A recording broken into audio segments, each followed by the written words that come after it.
1 தீமோத்தேயு அதிகாரம் 4. ஆகிலும் ஆவியானவர் வெளிப்படையாய் சொல்லுகிறபடி பிற்காலங்களிலே மனசாட்சியில் சூடுண்ட பொய்யருடைய மாயத்தினாலே சிலர் வஞ்சிக்கிற ஆவிகளுக்கும் பிசாசுகளின் உபதேசங்களுக்கும் செவி கொடுத்து விசுவாசத்தை விட்டு விலகி போவார்கள். விவாகம் பண்ணாதிருக்கவும் விசுவாசிகளும் சத்தியத்தை அறிந்தவர்களும் ஸ்தோத்திரத்தோடே அனுபவிக்கும்படி தேவன் படைத்த போஜன பதார்த்தங்களை விலக்கவும் வேண்டுமென்று அந்த பொய்யர் கட்டளையிடுவார்கள். தேவன் படைத்ததெல்லாம் நல்லதாயிருக்கிறது, ஸ்தோத்திரத்தோடே ஏற்றுக்கொள்ளப்படுமாகில் ஒன்றும் தள்ளப்படத்தக்கதல்ல. அது தேவ வசனத்தினாலும் ஜெபத்தினாலும் பரிசுத்தமாக்கப்படும். இவைகளை நீ சகோதரருக்கு போதித்து வந்தால் விசுவாசத்திற்குரிய வார்த்தைகளிலும் நீ அனுசரித்த நற்போதகத்திலும் தெரிந்தவனாகி இயேசு கிறிஸ்துவுக்கு நல்ல ஊழியக்காரனாயிருப்பாய்.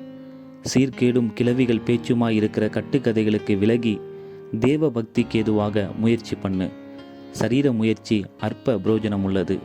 தேவ பக்தியானது இந்த ஜீவனுக்கும் இதற்கு பின் வரும் ஜீவனுக்கும் வாக்குத்தத்தம் உள்ளதாகையால் எல்லாவற்றிலும் புரோஜனம் உள்ளது.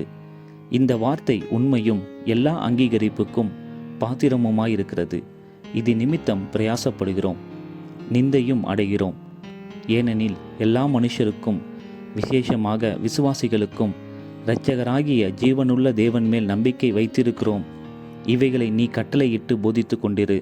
உன் இளமையை குறித்து ஒருவனும் உன்னை அசட்டை பண்ணாதபடிக்கு நீ வார்த்தையிலும் நடக்கையிலும் அன்பிலும் ஆவியிலும் விசுவாசத்திலும் கற்பிலும் விசுவாசிகளுக்கு மாதிரியாயிரு. நான் வருமளவும் வாசிக்கிறதிலும் புத்தி சொல்லுகிறதிலும் உபதேசிக்கிறதிலும் ஜாக்கிரதையாயிரு. மூப்பராகிய சங்கத்தார் உன்மேல் கைகளை வைத்தபோது தீர்க்க தரிசனத்தினால் உனக்கு அளிக்கப்பட்ட வரத்தை பற்றி அசதியாயிராதே. நீ தேறுகிறது யாவருக்கும் விளங்கும்படி இவைகளையே சிந்தித்து கொண்டு இவைகளிலே நிலைத்திரு. உன்னை குறித்தும் உபதேசத்தை குறித்தும் எச்சரிக்கையாயிரு. இவைகளில் நிலை கொண்டிரு. இப்படி செய்வாயானால் உன்னையும் உன் உபதேசத்தை கேட்பவர்களையும் இரட்சித்துக் கொள்ளுவாய்.